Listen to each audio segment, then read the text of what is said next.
Hey everyone, it's Alexis, and I am going to talk today about sparkling wine. I'm going to make this a series because there's so much to discuss, but I'm going to start with the basics and just start jumping right in. It is the holidays. I'm in France. Things are feeling festive, so it's a perfect time to talk about sparkling wine, the differences, some technical details. So I'm just going to get right into it, okay? Um, so. Where do we want to begin? I think I'll do a fully separate class on champagne, as in true champagne. Today, I have a bottle of Crémant with me, so I'm going to talk about Crémant, what the difference is um, of Crémant versus other sparkling wines. I'm going to demonstrate opening a bottle so that you can see how to do it correctly and safely. And I'll talk a little bit about glassware. We'll end it there, and I'll make other classes to go more in depth with these other topics. So, first of all, whatever your sparkling wine is, whether it's a pet nat, a cremant, a cava, a Franciacorta, Prosecco, or champagne, you want it very, very cold. The reason for this is that at colder temperatures, the carbon dioxide is more soluble. So that means that when it's very, very cold, you don't get a lot of activity from the CO2. Whereas when you think about opening a warm bottle of sparkling, or when it's only submerged in ice half the way and it's kind of warm and you open it and it's like, and it goes everywhere, that's because it's too warm. So definitely want to make it as cold as possible so that the cork, or whether it's a crown cap or a cork or whatever, you're not going to have as much activity happening and you have far more control over it. Um, Now, speaking of the pressure inside the bottle, that can vary greatly depending on what the style of sparkling wine is. But typically, a bottle of champagne or a bottle of Crémant um, has a lot of atmospheres of pressure. So that's the measure of how much pressure is inside there. And you could you could say that it's the same amount of pressure as being 62 meters underwater, or having it at the depth of pressure that's at the bottom of the Hudson River. So we have a lot of pressure inside this bottle. And when we release that, it's just physics. There wants to be an equilibrium, right? Nature is always trying to balance things out, and the pressure in the bottle is much more intense than the pressure outside of the bottle in the general, like our general atmosphere. And so that's why all that gas wants to come out to create an equilibrium, i.e., flat wine. So, excuse me. And that's why the bottles go pop. And that's very festive, but that's not, in fact, what we want to have happen when we open a bottle of sparkling wine. So, I'm going to show us how to do this correctly. The only thing I'm not doing correctly, hopefully, is that I don't have a serviette, meaning I don't have like the wine napkin, but just pretend that I have one on me. Okay, so we're always going to hold the bottle at an angle like this. And as I said, this is Crémant, but it's going to be the same process as a champagne bottle. Now you have this foil on the top. Now you can either use your wine key, the knife on your wine key, and cut the foil around and take it off, or you can use the tab, take it off nicely, pop that in your pocket. Now, the cage, called the cage for obvious reasons, as soon as you release that, that's the thing that's really holding the cork in place. The cork has no real ability to stay in there on its own. So as soon as you loosen this, you're in the danger zone. Okay, so you want to have and maintain control for this entire process. So you're always keeping your thumb and your hand on the neck of the bottle and maintaining control of the cork. I have like a fun fact here about the speed at which it comes out. Yeah. So there's 9 to 12 grams of dissolved carbon dioxide inside a standard 750 bottle.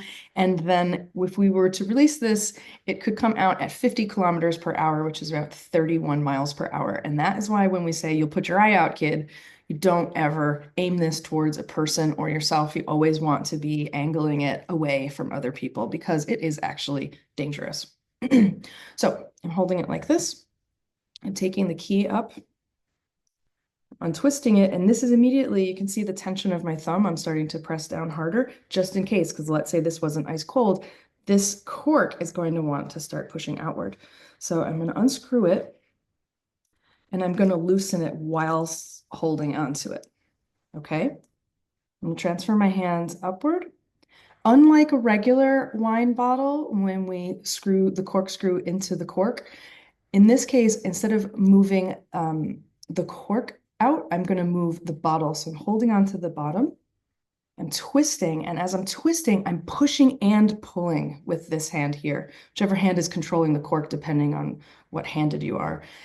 So I'm going to push and pull. So I'm twisting the bottom and I'm pushing in on the cork so that I retain control of it because I don't want it to pop loudly. And you'll start to feel it push itself out.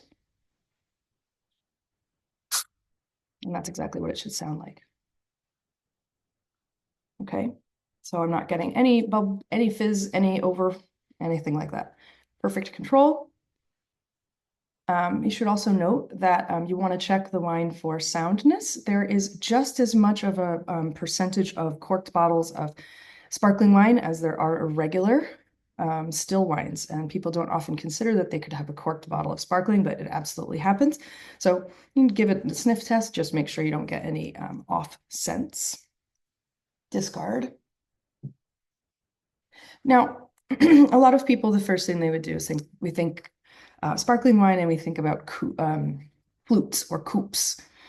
Coupes are, I don't have one on me here, but they are the very shallow ones. You've probably seen them at like a banquet hall or a wedding. They're very shallow. We often use them for cocktails nowadays, and they're really cool and they're very festive and they're very like Gatsby feeling, but they make the wine go flatter because there's more surface area. More surface area means more bubble activity, means the wine gets warm and it gets flat faster.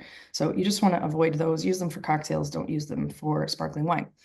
Then we also think about flutes, which would be these guys here. Now, they're fine. They're festive, right? We think about them for parties. But the problem is you can't really fit your face in there. And your nose and smelling and tasting at the same time are part of the pleasure of any wine. So if this is too narrow, while it does keep the wine nice and cold and it does control the amount of bubble creation, it won't give you the full sniff test pleasure. So I like these for maybe more simple sparkling wines like your Prosecco's. That's fine. They're meant to be, cheerful and easy. But if you have any wine of more complexity that you want to enjoy, then you're going to want to use, at the very least, an all-purpose glass. The aptly named AP glass, just your standard go-to. You can tell it's narrow enough. We have nice soft bubbles here. But I can also get my face in here and really enjoy and smell the wine. Lovely. Okay. So here I have a Crémant de Bourgogne. So to answer that question, what is a Crémant? Crémants come from France.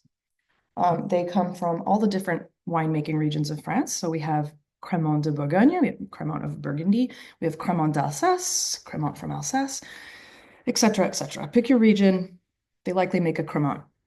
Now, the difference is, versus Champagne, that Champagne is going to use a set number of grape varieties that they're allowed to use. Once you get outside of Champagne, well, it just sort of makes sense. They're going to be making sparkling wine with the grapes of that region. So if you're in Alsace, it's going to be the Alsatian grapes. So you're going to have your Riesling, you're going to have your Pinot Auxerrois, whatever's around there, your Pinot Gris, whatever people have in their field that they're not putting into their still wines can go into their sparkling wines. If you're in Burgundy or Bourgogne, you're going to most likely have the same grapes that are in Champagne, right? Because it's quite close to the same grapes. So it's mostly going to be Chardonnay base. But if you're in the south of France, you're going to get those southern French varietals. The difference, besides the grapes versus Champagne, is that while the method is the same, we're talking secondary fermentation in bottle. So that's the same process as the traditional method or the Champagne method. However, the aging requirements are not as intense. And what that means for the wine is that generally speaking, your Cremants are not going to have that developed toasty note, the thing that in champagnes makes it taste like brioche or like pastry or yeasty bread, because that taste and flavor profile is coming from the dead yeast cells that are breaking apart in the autolysis called yeast autolysis, where the yeast breaks down and it gives those flavors. Well, in your Cremant, that aging process is much shorter, and so you're not having that extended lees contact, and so you don't have those flavors happening in the wine. And so they tend to be fresher tasting um, and less time development, let's say. Now, of course, it depends on the winemaker. Some people just might make a Cremant because they have extra juice and they want to do it. It's a good way to make money. Other people will take it really seriously and they'll specialize, which then you can get quite a big variation of quality. But they are almost always less expensive than true champagne, and so they can be an excellent value. You'll see them served by the glass often because they're going to be that champagne answer without having the champagne price tag. And so they're an awesome alternative for an aperitif or your by the glass option. But if someone asks, do you have a champagne by the glass? You often you don't, but you say, well, we have a Cremant. That's going to be the closest thing versus, let's say, a Pet Nat, which is not going to really resemble a champagne at all, other than that it has bubbles in it. Let's see, I think that's all I want to talk about today because, boy, I have notes on notes on notes for sparkling wine, and I think that that was probably enough for this class. But yeah, just remember safety first with sparkling wines, particularly ones with cork and cage. Go slow, stay in control, keep it cold. If you do that, I think you're going to be set up for success. And I guess my final note would be you're going to want to pour slowly. The most graceful way, and she said, and I'm going to be cautious on how I do this, but you're going to want to go slowly to control the amount of bubbles that are happening in the glass, right? So if you pour slowly enough, you should be able to pour the proper pour in the glass once those bubbles go down. And you have a nice glass of wine for people. All right, cheers. I'll see you in the next class.